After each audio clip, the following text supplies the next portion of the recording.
Hello everyone. This week we are moving on to topic 7, which is toxic masculinity. We're also moving on to the area of the course where we will be, or the unit where we will be focusing on those mediation sessions and doing the hypothetical simulated mediations that you need to do to complete that assignment. So from this point on, we're not going to be spending a lot of time in the workshops talking about the materials for each week. We'll have a little chance at the start of each of them to talk about it, but the time will primarily be devoted to the giving you the opportunity and the time to meet with your peers, to run through the mediation, and to make those recordings of those sessions. Sorry, I just picked up the hiccups from somewhere. Hopefully they will go away. All right, so I've sent you all an email and a Teams post about what you need to do over the next few weeks. Primarily, the important thing is that you get those scenarios up so others can use them, and also that you get onto the booking page and that you book yourself out some time to run through your mediation scenario. Now you're not limited to doing it in class time. Of course, you can do it in whatever time you can organise your peers to do it. However, given people are already committed for class time or the study group time, then it's probably the easiest time to arrange it for.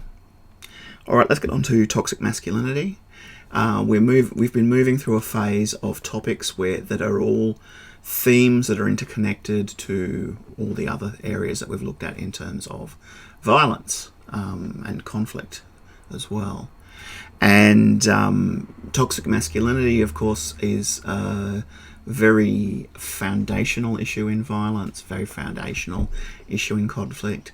And the important thing to note straight out is the word toxic is in there. This isn't just a critique of masculinity as a social construct or a cultural ideal. We're talking about a specific toxic formation. So a lot of those right-wing critics who react very vehemently to any critique of toxic masculinity and see themselves as being personally included, then we're only talking about the toxic forms. So you can only really be offended if you are a toxic person yourself, in which case you probably deserve to be offended.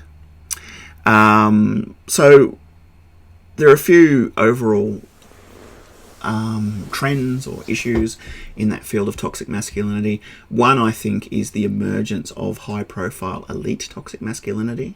This topic in the past often talked around things like sexual harassment and, builders wolf whistling from building sites, and it was very classist. And what we are seeing, particularly with those Parliament House shenanigans, is that high-profile men are just, if not more, susceptible to these toxic forms of masculinity. So I think that's an important thing to note going in. And it's also important to note, and we spend a little bit of time in the materials unpacking the role of the internet and of social media in creating this environment that has fostered and led to and created these sort of cultures, and particularly the incels who have emerged as a terrorist culture. And as we discussed in class, I think last week, a little while ago, these guys were just considered losers who were socially awkward, and people kind of, at best, sort of felt sorry for them. But the incels have become violent, and they've started killing people, and they've started idolising and martyring the people who are murderers. So they're fulfilling all the categories of the radicalised violent groups that we studied last week. But at the core of it, that is not a radical idea or a destructive idea of society based on politics or religion, but one based on what masculinity is and what gender roles are. So there's a little bit of description about the manosphere, and we also then lead into the reading from Kimmel, which is from his very obviously titled book, Angry White Men, and that's, I think, a very useful analysis of what drives this move towards just sheer, unremitted, unreasonable anger that has come out of particularly the United States, but we're seeing the same thing here. And we're seeing a split between the traditional sort of men's movements that sort of are tackling and negotiating the idea of what masculinity is and how it's changing, to these reactionary and often violent men's movements that are really vested in hate. So I think I won't preempt the reading from Kimmel, because I think it's a good one, it's a useful one, and our particular task, I think, then is to look at the Australian examples and how that comes home to us. And certainly a lot of the anger around the family court, there's analogies there. And I'm not saying the anger about the family court is not justified. There's certainly problems with the family court and the way it's run, and that's a completely different topic. But for that anger at the state to then turn around and turn into this misogynist, entitled male anger is a different matter entirely. So there's a bit of a rundown on some of the problems with toxic masculinity. We've looked at Gamergate, Me Too, and the incels, and a little bit of a discussion around what I've called the Jordan Peterson problem, which is that most people who bump into Jordan Peterson will don't know that he has a second side. He writes sort of self-help books that I know a lot of people have found valuable and useful, and read them and gone, yeah, it is a good idea to make your bed and be responsible for what you do in your life. That Jordan Peterson is a great guy. But then there's this other anti-trans, anti-woman, right-wing, crazy Jordan Peterson online, and a completely different identity from what comes across in his books. So we raise that as an issue as well. And what do you do, particularly when people use dog whistles, and they'll speak to a broad audience and they'll talk about things, and then they'll use these terms that are specifically meant to acknowledge a reaction, or to create a reaction from a particular group. So you know, the classic is the OK sign, which, you know, was a groovy 1970s sort of, hey, everything's okay. The way that's been co-opted by the white supremacist movement, because you get a W, so people can show that, you know, oh, I was just doing the OK sign, but they and their audience know that they are actually making a white supremacist flag. And the same happens in the world of toxic masculinity. There's a whole lot of areas about, so particularly around what alpha men are, that may seem less offensive. I don't know, offensive is not the right word. Less violent and less aggressive. Aggressive is probably the right word. Less aggressive to someone who doesn't know the code. And this is what makes regulating the internet such a completely impossible thing to do, because half the time you're regulating people for things they're not actually saying, but the way in which they're saying it, which is absolutely crazy. So we don't have a lot of solutions in this particular week, but we're raising the questions and the issues. Unusually, we also have a section on the victims of toxic masculinity, just briefly defining where the violence ends up that's created in these online spaces or through this resentment. So there's a little bit of a discussion there. In this unit, I have stayed away a little from looking at any of the victims in particular depth. It's not really core to what we're doing.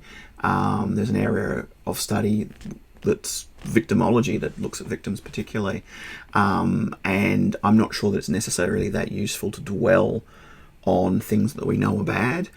We know that particularly when looking at things like sexual violence, we know it's bad. We don't need to spend a week looking at sexual violence in depth, I don't think. But this is an open issue, and I'm going to come back to it at the end of the course, because it's one area where I am wondering what you guys think about how we've dealt with it and how we deal with it in future. Because I don't want to just necessarily neglect an area of study because I don't think it's useful when you might find it useful. But on the other hand, there is a kind of a a bottomless pit of stuff around victims that could very quickly overwhelm the rest of the course. So again, flagging that as an issue. We're going to talk a little bit. We talk a little bit in the materials this week about victims, the role of toxic masculinity. But is that something that you need to look at? We need to look at in more depth. And is this the correct unit to do it in? Maybe there's somewhere else we can do it. Similarly, there's a section on the systemic and legal responses to those victims, and a bit of an overview to get you an idea of the range of different laws. But again, I didn't want to spend a lot of time, because it would take us weeks and weeks and weeks to go through all the legislation, to go through all the responses in any kind of depth. So my instinct has been to deal with this fairly lightly, and then if people have specific questions about specific types of law, to try and explore that in more depth. And the final part, which doesn't really necessarily fit with the rest of the themes here, is a section on the closing stages of mediation, and what you do to finish a mediation. And it's in there because this is a good place to put it. It fits in with the rest of the course. It's not really an issue of toxic masculinity, but I just kind of squeeze it in there as somewhere where we can deal with it. So yes, from this week onwards, we will be doing those mediation sessions. The onus is really on you guys to get yourselves organised, and if you can't get yourselves organised for the sessions in class, you're going to have to do the more difficult form of organisation, which is getting people organised in their own time to do it. So I'm making the offer, making the space there for you to do that, and to do it in a space also where you can ask me questions when things happen, and I can support you through that. Now, we don't have the specific challenge workbook workshop activities that we've had previously, but instead what you'll be doing is each week writing a report on not all of them, probably just one of the mediation sessions you're involved in, either as a mediator or a party or an observer. And it's probably most valuable to write a report of what you did as an observer, I think, because you're going to see a lot more than the people who are tied up in the process. But anyway, there's a bit of a description in the end of this module for the workshops that will take you through to the end of the term. So what's involved, what your responsibilities are in each role, and some questions to get you started, as usual, on the reflective process for your workbooks. So any questions in the meantime, please go at Teams and let us know. Otherwise, I will talk to you in class next week.